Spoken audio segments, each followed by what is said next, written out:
name is Sage, and it is May. May is an important month for many people with mothers, because Mother's Day, but it is also important for people with mental health issues and people like me with BPD, because May is also Mental Health Awareness Month and BPD Awareness Month. And I thought that maybe sharing my story in the month of May would probably be the best bet. The things that I have been through is what makes me who I am, and ultimately what caused me to have BPD and mental health problems. I figured that it would be as good a time as any. I have had some form of mental health problem for as long as I can remember. Started with OCD and ADHD, which I know technically aren't mental problems, but they can cause other mental problems. I was diagnosed with OCD when I was 6, alongside ADHD. My child psychiatrist said that I also fit the markers for autism, but my mom unfortunately was unable to get literally anybody to do testing on me. So I have the big three. While those don't directly cause mental problems, they can kind of lead into mental problems because of the lack of social cue awareness, how vulnerable I was because of the cycles of obsession and compulsion and all of that. And I was just very, very vulnerable. When I was 10, we moved in with a couple of family friends, and um, two of said family friends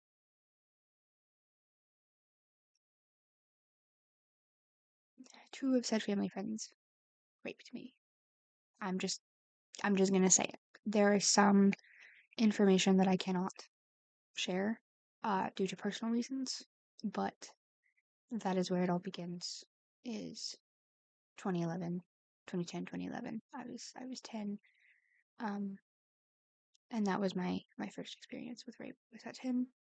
Um, a family friend's son is the one who did it, and I didn't tell anybody ever until I was well into my adult years, until I was like, I don't know, 19, 20, somewhere around there. I never told a single soul. Then, shortly after my 11th birthday, the father of the son um, also raped me. And um, I never told anybody until I was well into my adult years. There would go to be constant sexual abuse from then until I was 18 at the hands of the same person.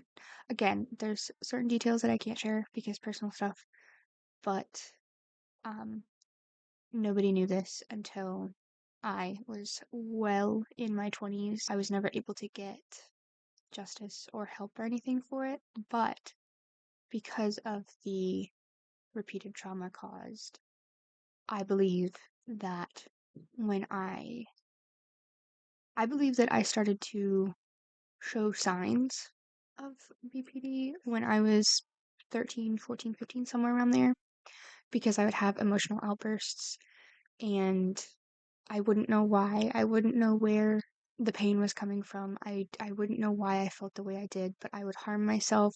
I would make impulsive decisions.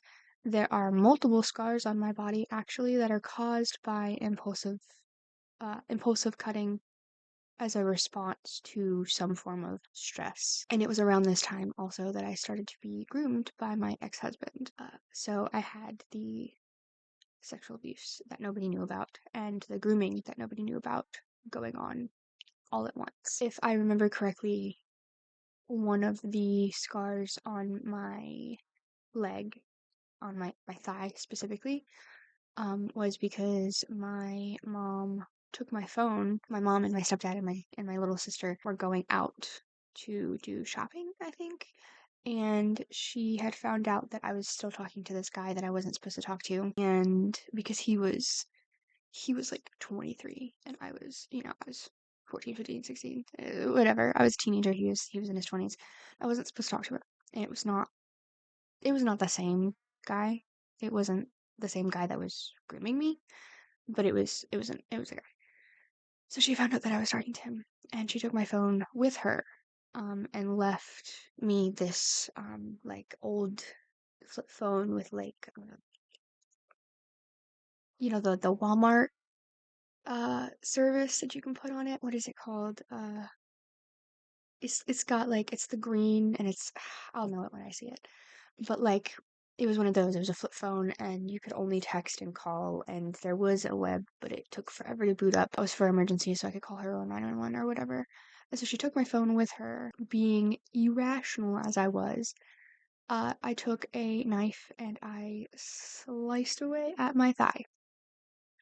That is my earliest memory of emotional dysregularity in relation to BPD. I genuinely think that I started to develop symptoms in my teen years caused by everything else previously. I was really good at hiding all of that. I was actively being groomed, so there was already a set precedent for me to hide that. But over time, I got good at hiding my mental well being and my emotions and everything like that. I sort of just developed a system of putting all of that stuff on to myself, making it go inward. And so I would beat myself up physically. I would beat myself up. I would cut myself as punishment. I used to take scissors and I would like do like this to where it would be kind of like a rug burn almost. And I would do that on my skin, and I would do all those things as punishment. For a long while, my family thought that I had bipolar disorder. The grooming inevitably ended up in me being abducted. It lasted from off and on. There's a lot of stuff that I will talk about in a later video that has to do with that because there's so much more to it than that. But the grooming was off and on from 13 to 18. When I turned 18 on June 3rd, 2017. Exactly a month and 7 days from that date, July 7th, I was abducted. I want to make it clear because there are some people that may see this and will say that I got in the car willingly. I was under duress.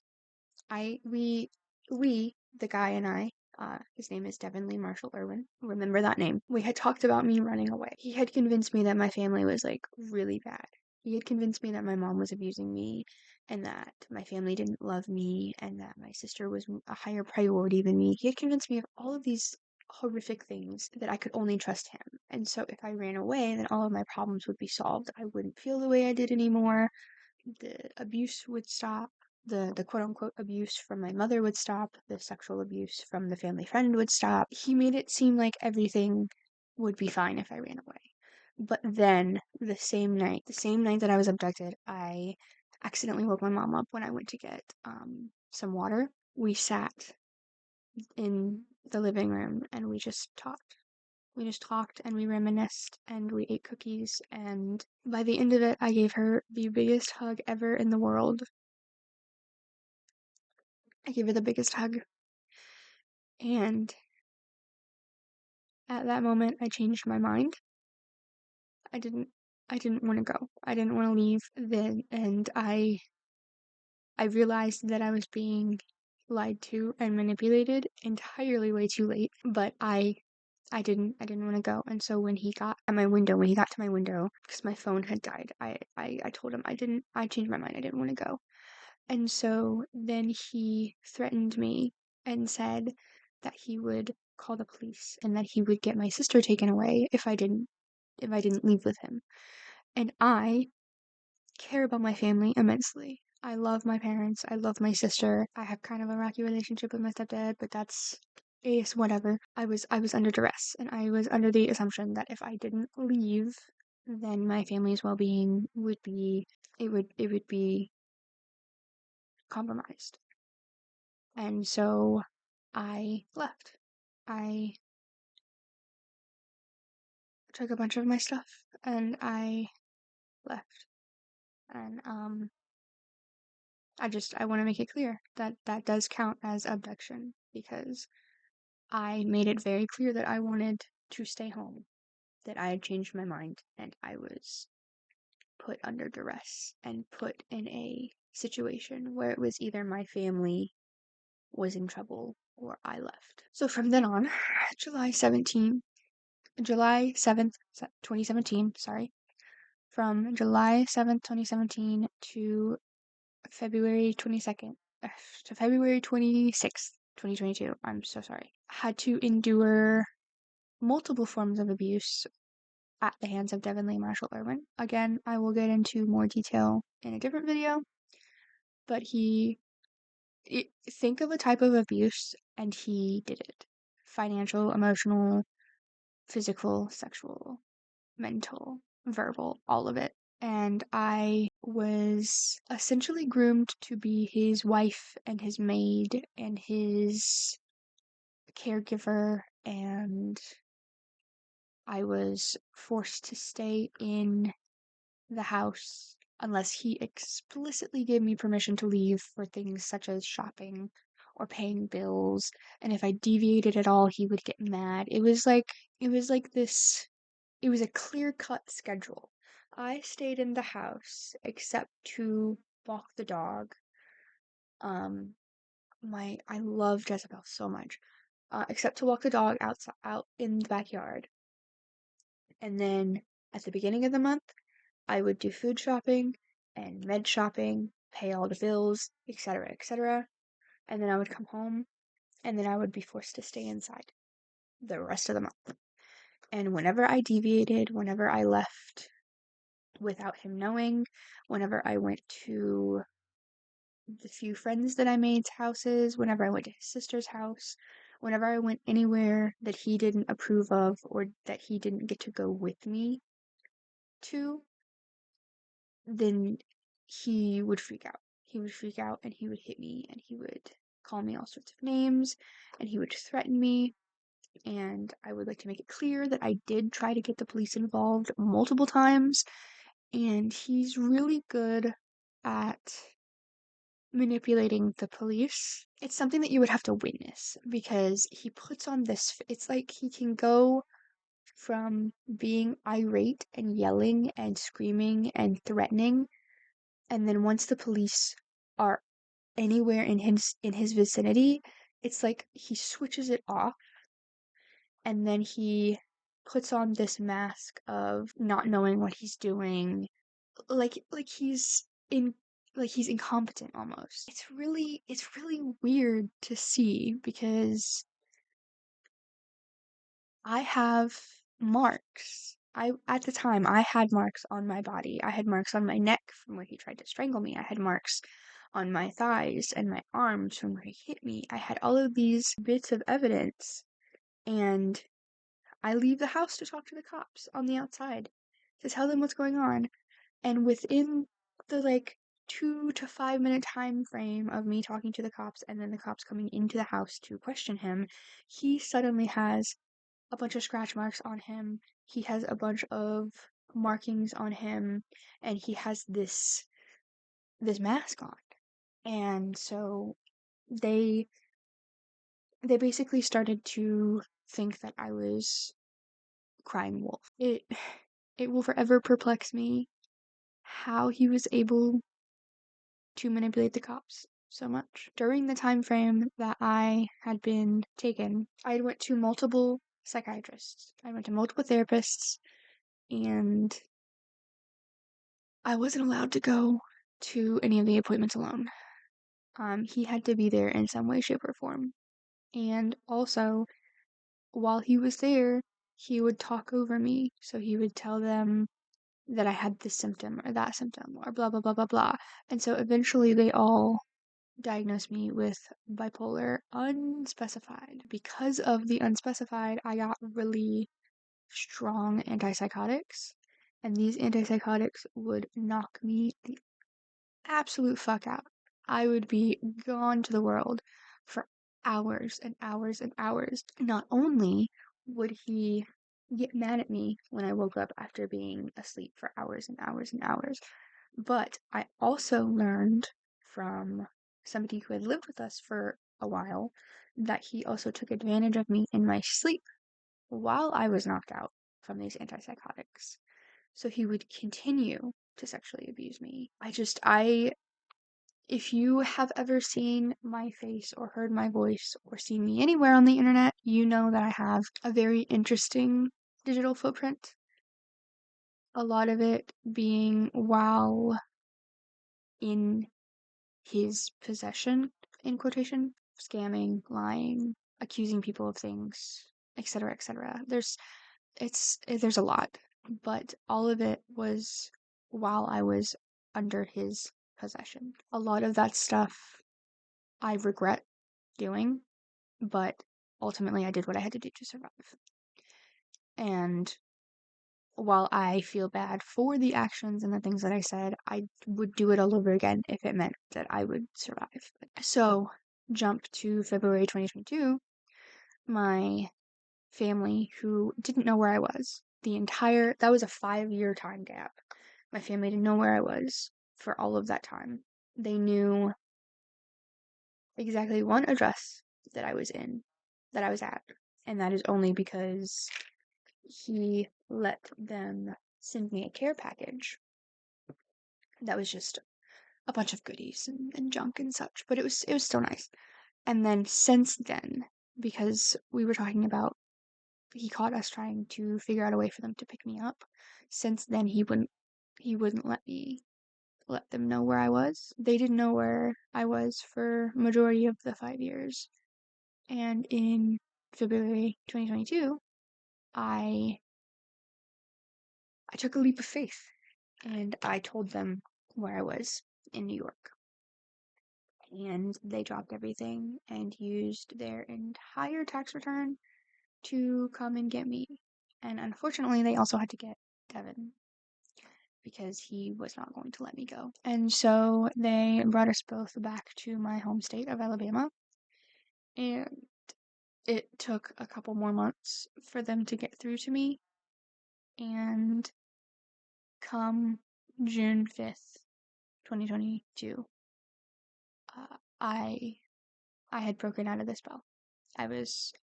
My eyes were open and everything. And so then I broke up with him. I was still stuck with him for a couple more months, and I was legally stuck with him for at least another year because he refused to do anything to do with the divorce. He wouldn't give me his address, he wouldn't send me papers. His sister ended up having to threaten to kick him out so he would sign the papers. And then in October of 2023, I was finally divorced, and I've been divorced since. All of that, every single thing that I have said so far has led to now, where I am fully re-diagnosed with BPD.